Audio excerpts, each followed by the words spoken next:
Welcome to the RSE's Post-COVID Futures Commission. I'm delighted to be joined by the award-winning comedian, Janey Godley, who has discovered a new voice during the pandemic, the alternative voice of the First Minister of Scotland, or perhaps even her inner voice. Janey, before we even talk about the First Minister, tell me about your own experience of the pandemic in your family, in the community, in your neighbourhood. Well, weirdly, it's kind of okay in a sense, because my husband's got autism, so he is really not into meeting a lot of people and quite enjoys the mask and the social distancing. This is his utopia.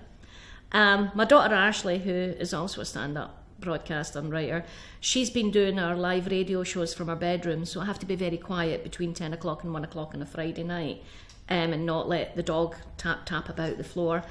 And myself, it's been weird because I'm very much an outside animal. For the first time in my life, I feel like an old woman, because I stay in the house and I do housework and I work out menus, and I've turned into that woman for Brief Encounter, but without the train station incident. And that's weird because I'm normally out the house 6-7 months of the year. And we're going to go on and talk about also the character Betty, who's very much in her house. Yes. Later in the conversation. But you already had the Frank Get the Door. Yeah. That's turned into this. I mean, Frank Get the Door. I'll be not unsurprised to hear Joe Biden say Frank Get the Door. I've already made Trump say it so, on a video. Frank Get the Door was originally about 3 years ago when he got the door for Theresa May on the day of her resignation. She was at the podium. Frank Get the Door, hate the whole lot of them. And Frank was originally a customer in my pub.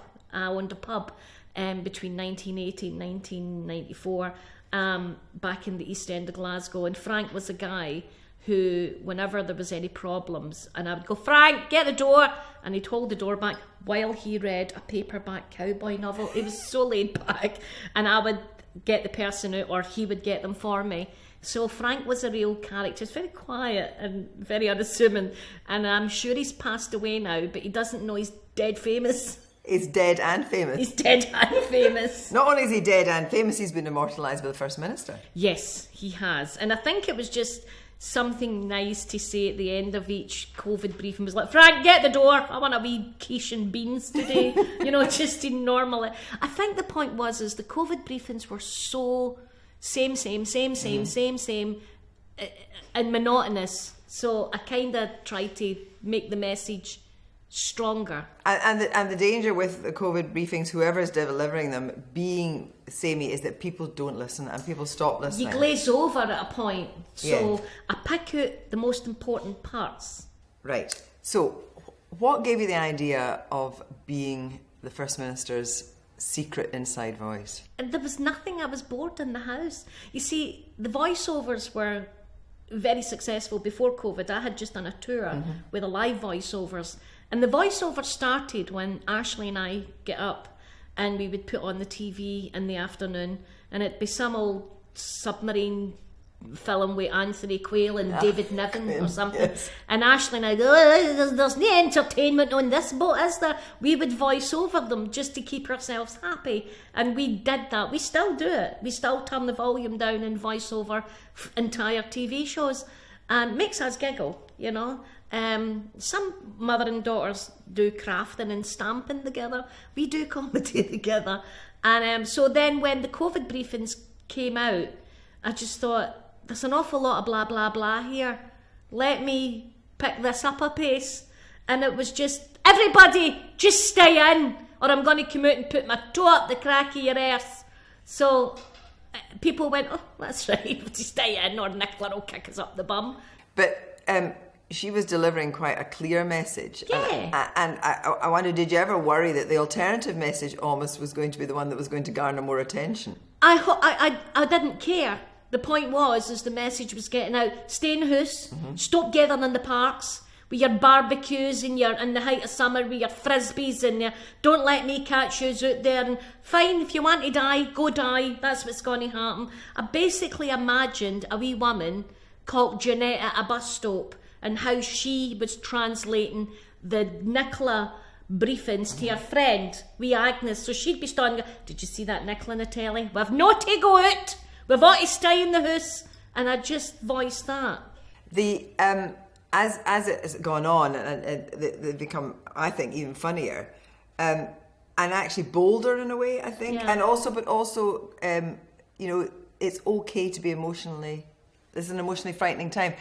You're giving yourself license almost to say more and to try and be more part of that whole message coming from politicians, coming from journalists, coming from comedians. Absolutely, and I did it through my wee sausage dog as well for children. Yeah. I did one so that the wee sausage dog could say, I give her a wee carrot and her mouth moves, and then I speak over and I was like, it's okay to be frightened. Everybody's frightened, but if we do what our mammy and daddy tells us and try and just keep ourselves, our hands clean and know, and we're missing our grannies and grandas, so I did it through the dog as well, so children could hear it, because those ones don't have swearing in it. Because believe it or not, I can actually talk without swearing. I'm not no. You. Yes, absolutely. And so I did ones with the sausage dog, and what I do privately is as well, there's a lot of people write to me and say their wee kid loves honey and they're having a bad time, and I do a wee personal video for them and all. Is that you, Alexander? It's wee honey here, I'm sending you all my love, and we send them out as well so that wee kids can have some connection with the adult world of Corona. I want just to talk very briefly about the technicalities of doing this. I mean, how quickly do you get that down? 6 minutes. Literally my phone, do that, blah, blah, blah, blah, do that, render, No, send. but I mean the decision of what you're going to Oh say. no, it's all improvised. I've never thought anything out. The only time I've ever edited it was when I got a name wrong. I got somebody's name wrong, and then I had to go back and take it off the web and start again and do the name. No, it's all improvised. And do you ever think there's something you've said which you regret? Yes, I'm a human being. I've said hundreds of things I regret. I remember agreeing to get married when I was 18. That was huge. No, I mean on the... I know. Yes, of course. As a comedian, I look back in some of the old videos. I saw one last night and on YouTube, and I look back and I go, God, why is that acceptable to say then but not now? You know, and it was very innocuous, but I just thought, yeah, of course you regret saying things. Have you had any acknowledgement from the Scottish Government about the impact of what you're doing? Because it's almost like there is now not one briefing, but there are two briefings, and that people can say, well, actually, I can watch Nicola Sturgeon, and then I can watch Janey Godley being Nicola Sturgeon. It's almost like 2 for 1. Yeah, I've had quite a lot of criticism from the unionist side saying that, you know, a true satirist slags the government. Why don't you make a fool of her? And I'm like, okay, first of all, you don't think I'm funny, so if I did that, why would you watch it? Because you've already said I'm no funny, so I don't do requests. And secondly, find me a unionist comedian in Scotland and I will ask them to do it for you. And apparently there's none. So it's not in the fact that, put it this way, see if it was Ruth Davidson up there giving out the message, I'd do exact same. It's not about the politician, it's not about the politics, it's about getting the message of coronavirus out there in a funny, informed, stupid, cheeky, mildly offensive way.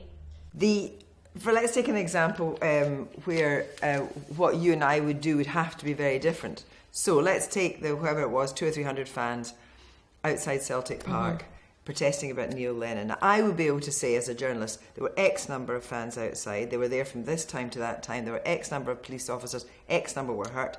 Proportionately, statistically, it would suggest that of those fans, several would have elderly parents, several would have people working in the care sector, whether it be home care or NHS or whatever.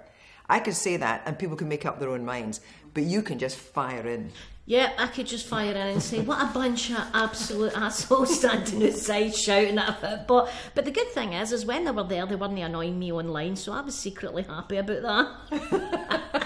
No, I can say it in a different way, you know, that the way I can say, you know, Trump is up there standing and he's like, I've won, and I can get, I've no won this, I'm really angry. Melania's packing up the ladro in Capodimonte as we speak, she's got the big suitcase off the top of the wardrobe, and we're off. And I can do it that way, and it makes me laugh, and it kind of gives me an alternative voice to all the horrible stuff that's happening in the world, you know. But I mean, you feel now some kind of literally personal responsibility for getting a pandemic message out as a comedian. I mean... No, I'm not responsible.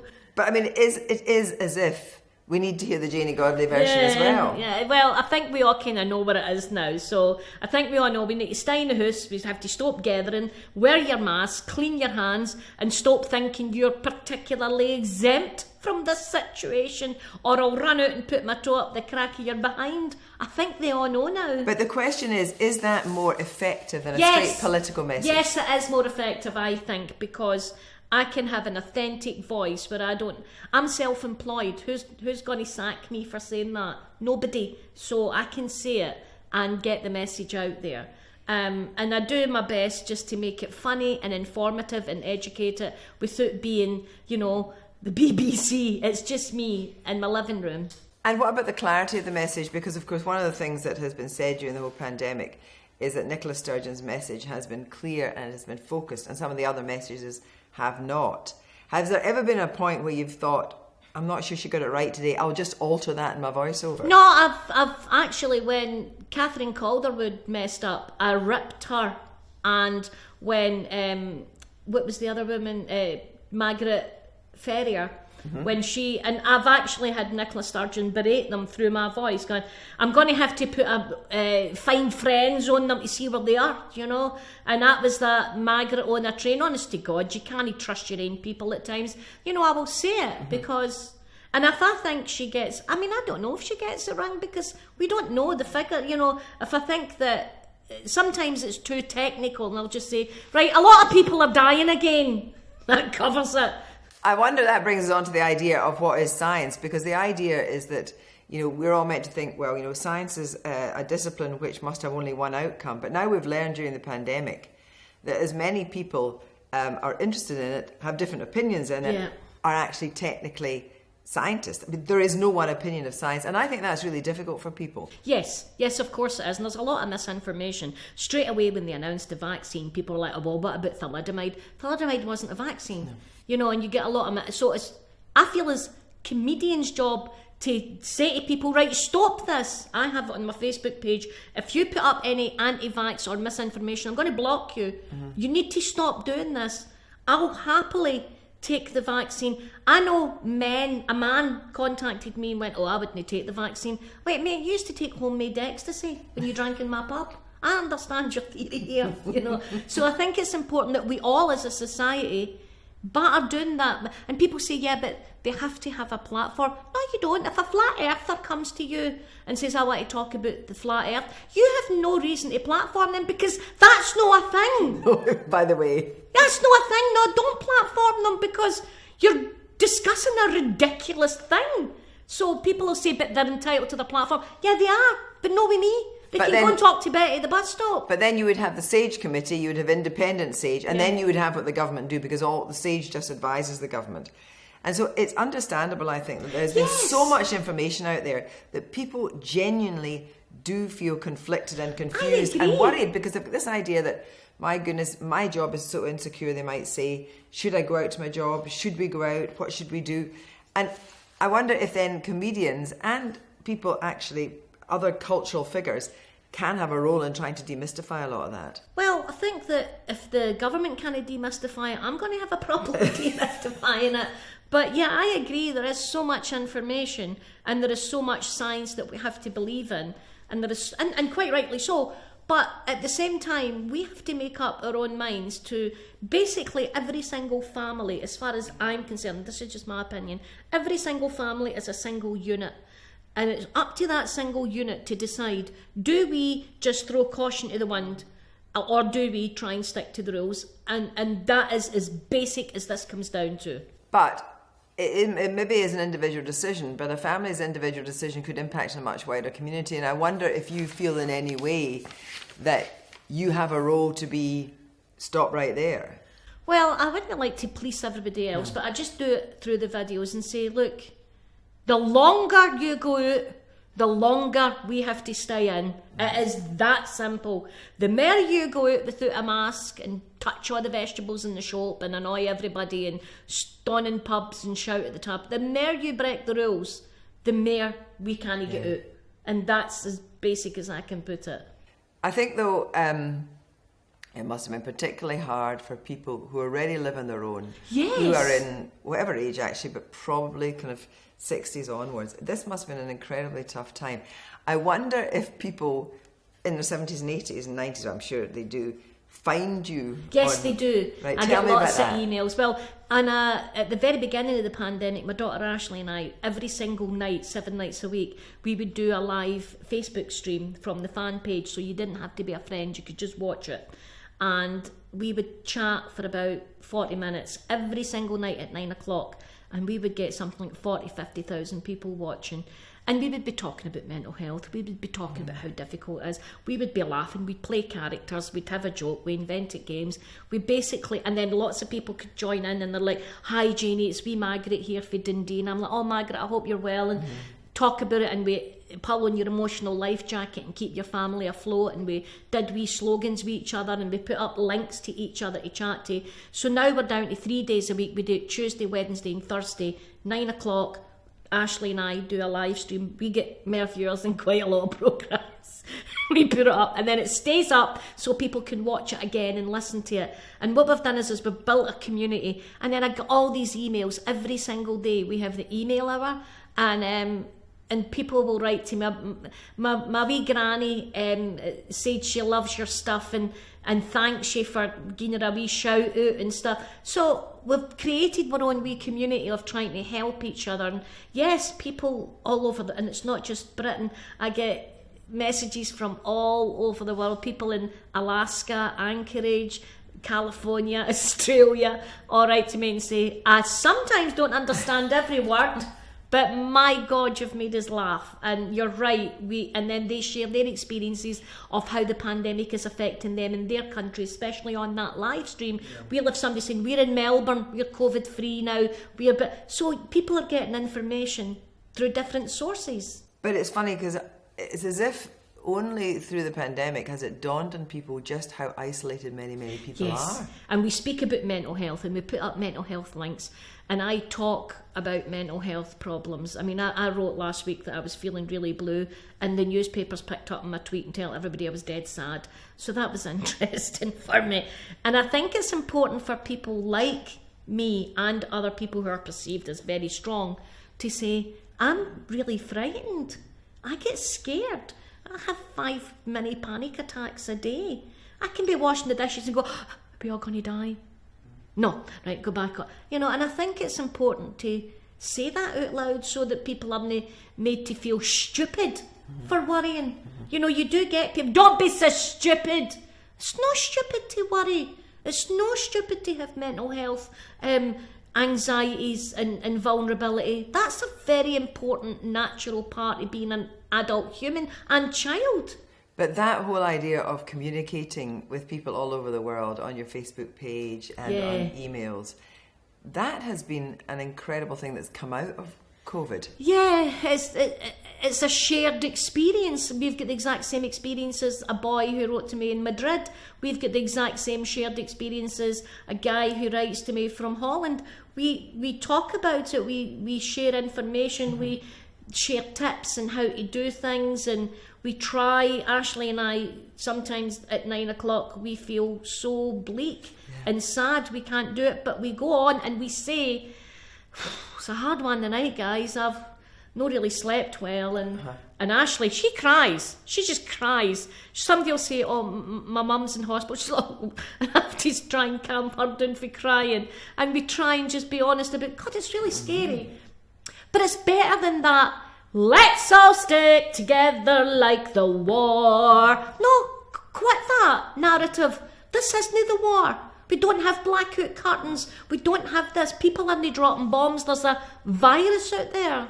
But the other difference is, compared to the time like the war, and indeed in the 60s and 70s, is this idea of community was so much attached to the church before churches. So if Mrs. Thingy wasn't in her pew that day, somebody would be around at the door the next day saying, what's going on? Now, a lot of that is gone. And a lot of people don't have those kind of mechanisms of making themselves known to the outside world. And I wonder if something in the pandemic might, I mean, it's a bit like Pollyanna here, thinking this might happen, might change that. Might we keep this up? I think it has changed. You're absolutely right, Kirsty, because one of the things that came out of the comments I read all the comments on the live stream, and people saying, oh God, I never even knew my wee neighbour upstairs, and we went up now and I go with a mask and I go her shopping for her. That would never have happened. So, and I've got to know my neighbours more. Have you? That's interesting. Well, it's not that we never liked each other, it's just that we just had different lives. Fast and the close. But there's a woman downstairs who just moved in a couple of years ago, and she's lovely, and she's from Richmond, I found that out, and her name's Ashley, same as my daughter, and I sit out the top landing and she sits in her landing, and we were discussing. She's done a few university dissertations. You know me, I've left school at 16, I've not even got an O-level, and we were talking about writing, and she was saying to me, a good way is to set time aside to write. And we were just having a chat. I'd never spoke to, and I've met my other neighbours as well, Elaine, I know her, and we have a chat sometimes, and we stand away in the landing at each end, because we've got a proper old close, and we have a natter. And we've asked each other and I've put up notes saying, if anybody needs anything, give me a shout. I've got toilet paper, I've got stuff, if there's anything you need, we're going to be doing a big shop if you can't get out. And that has been nice for me, not so much for my husband, who doesn't really like meeting people. He's like, I don't even know these folk, and I'm like, it's fine, just drop it off at their door. And he's been going round delivering all the mail and sanitising it and putting it through their doors for them and stuff. So these wee things have helped. So in terms of the broader culture and arts response to COVID, which actually in Scotland I think has been absolutely phenomenal, one of the big things has been what the National Theatre of Scotland did, and it was Scenes for Survival, and they are extraordinary. But you came up with your own narrative for that. Tell me about Betty. Well, the National Theatre asked me to write a funny thing because I'm a comedian, and I thought, I don't want to write a funny thing. I want to write a thing about a woman who is suffering coercive control during the pandemic, which is such a very vital subject to speak about. Imagine you're already in a controlling relationship and now you're in one in lockdown. That just ramps that anxiety up 100 times. And has proved to be the case. Yes. So I wrote about Betty, and Betty is a wee woman who is lovely. She's got a wee sausage dog called Bobo, and her husband Jim can't be tell. You can't tell Jim to wear a mask. Jim is one of these men that, nobody tells me what to do, and we knew they existed. And women are like that too, so it's not just about, but this is about Jim. And Jim didn't wear a mask, and Betty followed all the rules, because Betty was used to doing what she was told, because she was coercively controlled her whole life by a man who decided how she would wear her hair, what makeup she would wear, who she could speak to, who she could be friends with. What she could eat. What she could eat. He controlled everything. So it was easy for Betty to follow the rules, but it was hard for Jim, because Jim was the controller. So Jim got the COVID, and he's in that room in there, and he died. And suddenly Betty is free. She doesn't know what to do with her freedom.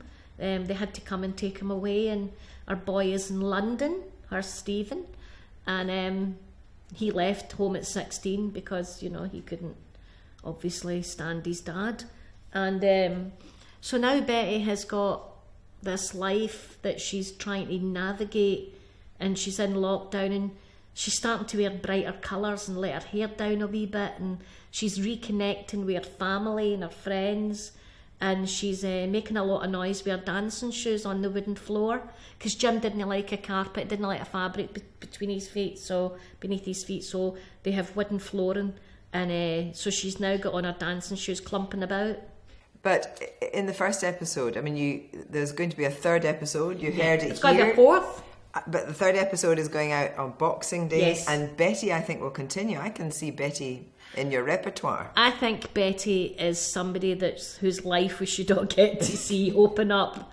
It's been a really interesting journey with Betty, because I had so many charities concerning women in violence who contacted me and who have used the video and asked permission. I was like, yeah, share it, do what you want, use it, show it, do what you need. Because the first one, I mean, and I've had the luck to see just now what's going out on Boxing Day, where, as you say, she is starting her transformation. It's just like a butterfly coming out of this chrysalis. But in the first one, it was bleak. It was funny, but it was bleak. And it really was speaking to the thousands upon thousands of people in that situation. Yeah. Yeah, well, you know, my mum was coercively controlled and she eventually was killed. And so I have sort of first-hand experience watching her. Oh, no, Peter's a good man. It's me, I wind him up, you know. And I'm like, Mum, you have to get away from him. Oh, God, no. Peter's a good man. He's a good man. And I'm like... And so I have first-hand experience of waiting to see if they could get my mum's body out the River Clyde, you know, and get her cremated, and knowing that, and the police not even caring what happened to her. You know, the police came to see me and they said, you know, she was just a wee drunk woman, Janey. And I thought, oh well, I hope the Queen Mother never gets drunk, in case you have to just let her die as well. I said to them at the time, and they were dead annoyed at that. But it was that just dismissive of, she's just a wee drunk woman. You know, like the same with they did with Carol X, the famous case with that. Absolutely. It's just disregard, she's just a woman of no value. Her life is of no value because she let society down by being poor and drunk and not keeping herself nice. Yes, not keeping herself neat. So she deserves to die. So in the first episode, we realise, of course, that Jim, you know, the black humour, of course, is that the COVID has taken him and freed her to have another kind of life. Yeah, she didn't expect that she expected her and Jim to die together, dead old, while he was controlling her last breaths, probably. And it turns out that she is only 62. I know. And so she becomes younger in the second and third episode. She realises that she's not an old woman that has to tie her hair back and not wear makeup. She realised she can let her hair down and dance. And she forgot that. She forgot who she was. And that's what coercive control is. It's a very subtle process of repeat propaganda into your head to convince you that you are worthless. Now, in the third episode, where you team up with Elaine C. Smith, and Isa, your sister, as she is, knew about this all along, and that's another story as well. Yeah, people that know about it all along and can't do anything about it, that's or the thing. Won't do anything about it. Well, the thing about coercive control is everybody can see the movie that you're in, but you can't because you're in it. I mean, I remember, you know, friends and, you know, when I had the pub in the East End, and I would see women say, oh no, my man doesn't like me wearing that. And I'm like, what? I mean, my husband has autism, so there's very similar behaviour patterns, but not in anger, but because of, you know, he will go, I'll tidy your handbag for you. And I'm like, no, you won't. Yeah. But thank you for offering. Yeah. But he used to want to go in and tidy my handbag.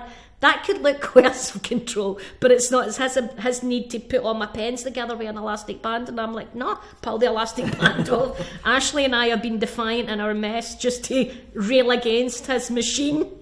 But yes. I wonder whether or not you've had, since the first 2 episodes have gone out, have you had women reach out to you? Oh, yes. And is it your business, not as your business, can you give advice? Can you say? No, it's not my business and I can't give advice. But you must feel you want to. No, I do say to people, thank you so much for contacting me. I wish I had the resources to tell you. Yeah. And I'm always very honest. When people write to me about child abuse or murder or death or anything, I always say, I'm not qualified to be able to give you advice. But you can get this there. But here's some links that you can... I mean, I'll probably say the wrong thing, which I have done so many times, you know, and...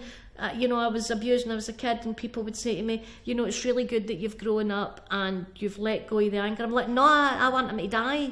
They're like, you can't say that. And I'm like, no, I can say that. They're like, well, it's not helpful to other people who have been survivors. And I'm like, oh, I'm sorry, I'll shut up then. But I still hope he dies. And then when he died, I was like, yes. And that's my lived experience. So that's why I'm no best place to be giving advice to other people. I might say it wrong. But people might come out of this pandemic actually with a renewed spirit about dealing with this. I mean, saying, well, I've been in a situation, they might say, where lockdown has actually made something so much worse that I now realise, especially as if this were ever to happen again, I need to move on. I need to get out.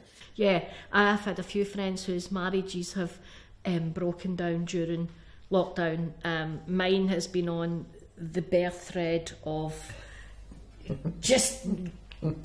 Like yesterday, my husband said to me, could you check there's toilet paper in the toilet before you go in, instead of shouting to me, can I get toilet paper when you get into the toilet?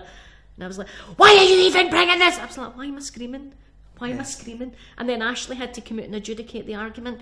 And I was like, why are we arguing about toilet paper? But it's wee tiny things is making me, and she doesn't completely shut the jar on pickles in the fridge, and I'll pick it up and it'll drop, and then I want to go through the house with a hammer, and I'm like, why am I insane? And I realise that we all have to, and we now actually say to each other, we're going to have a positive day today, let's not get angry at small things. And then she'll check on me and he'll check on me, and I'll say to him, you're being annoying, and he's like, right.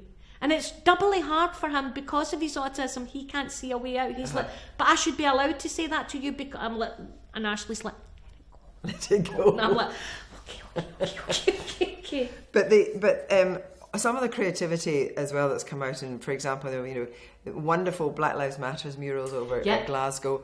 I'm on the board of Scottish Ballet. What Nicholas Shoesmith did at the Edinburgh Festival, the most moving. I was crying watching Catalyst. It was just so extraordinary, and that whole artistic response. Yeah, it's almost as if it's been really tough for artists, tough for freelancers, appalling.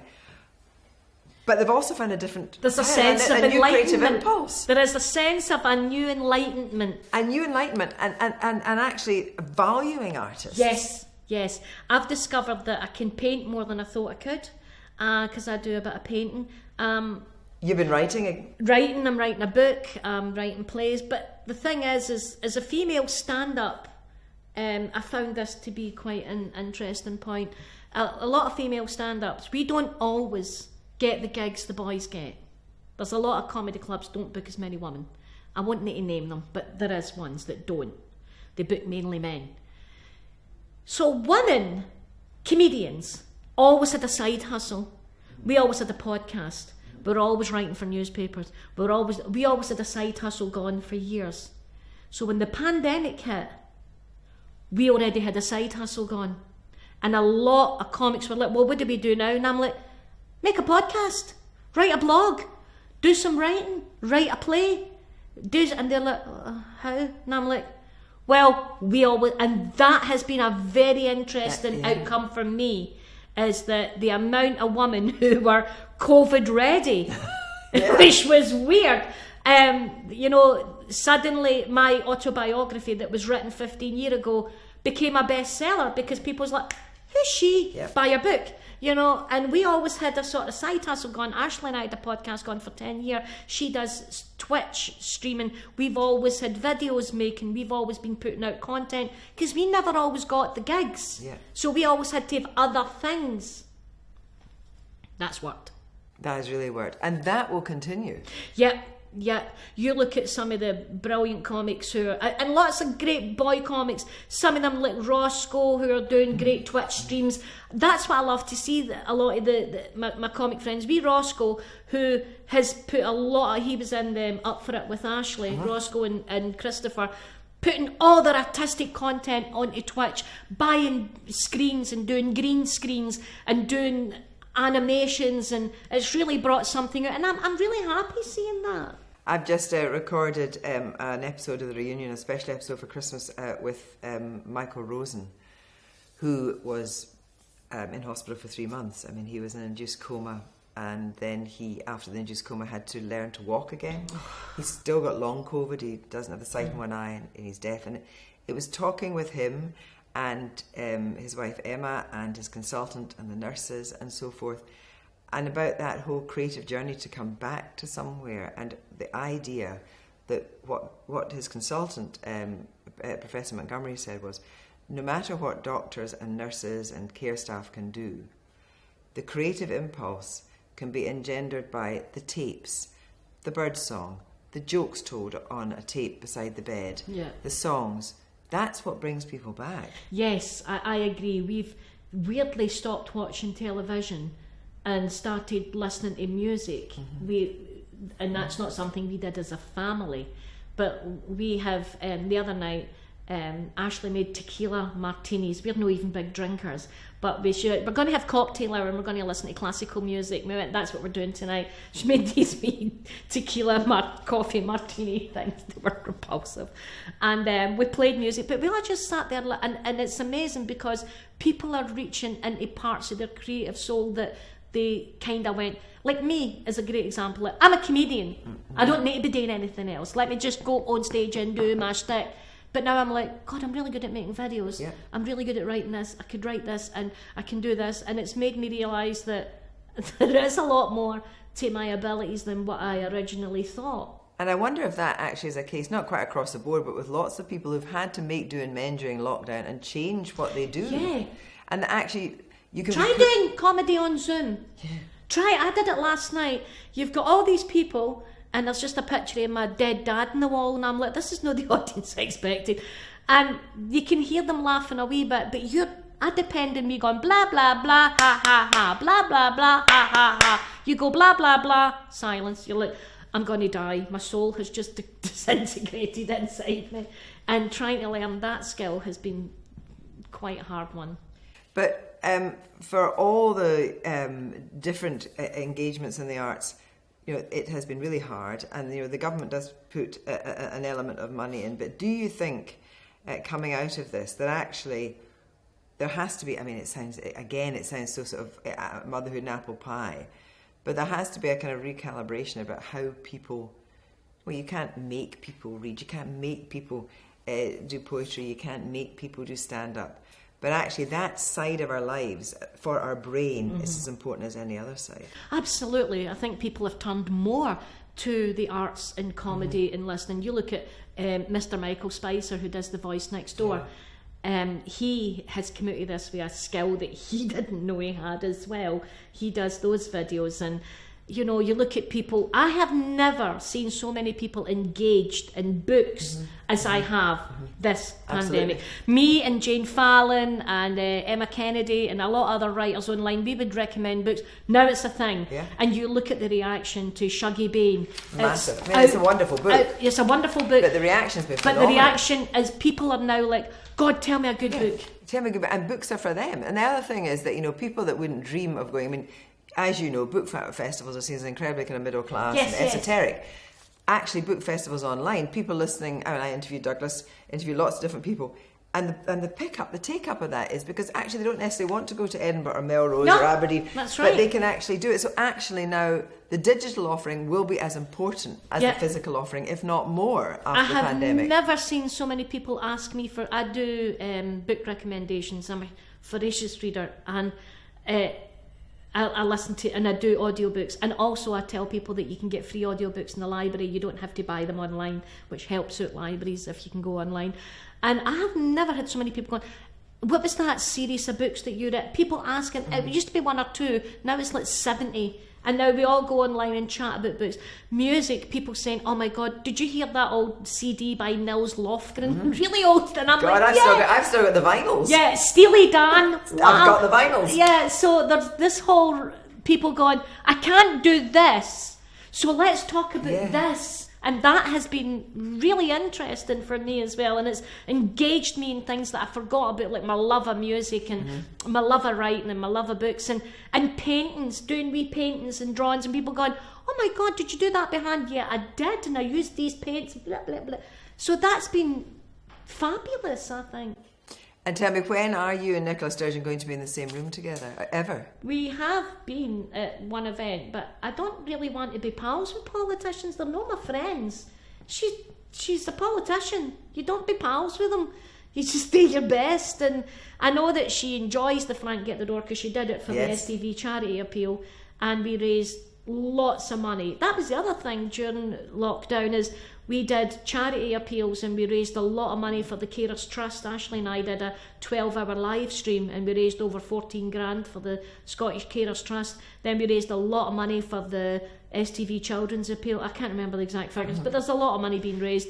And I still sell the emotional life jacket badges, and 100% of that profit goes to, I don't get a penny, it all goes to the Carers Trust, because that's an emotional life jacket to keep your family afloat, where the wee badge and the money goes to the, and if I can raise. And then last week I did videos for the homeless charity that Richard Leonard spoke about but didn't visit, and I did shout outs for £20 a shout. I did 170 videos in one night. We raised over £3,000 just in that, and over £4,000 in joint donations in a weekend. So you can use your wee bit of flashy fame for good as well, you know. I know, but I think you're missing your calling. I really do think you have to be itinerant speechwriter for Nicola Sturgeon. I could never be I could never be a politician. I don't want to be a politician. I want to be able to still shout really loudly and swear. I get trolled a lot by politicians, and I don't understand why politicians have to attack me. I don't mind the public, but if you're a paid politician, maybe you should stick to your constituents, and then you wouldn't lose all your seats in Scotland. But that's why I'm not allowed to be a politician. And I don't want to be a politician. I like having this freedom of expression and choice, and it might not be everybody's bag, not everybody likes it, but like I've always said, a lot of people really love what I do, a lot of people really hate what I do. Both are correct. That is the arts. Janey Godley, thanks very much. Thank you.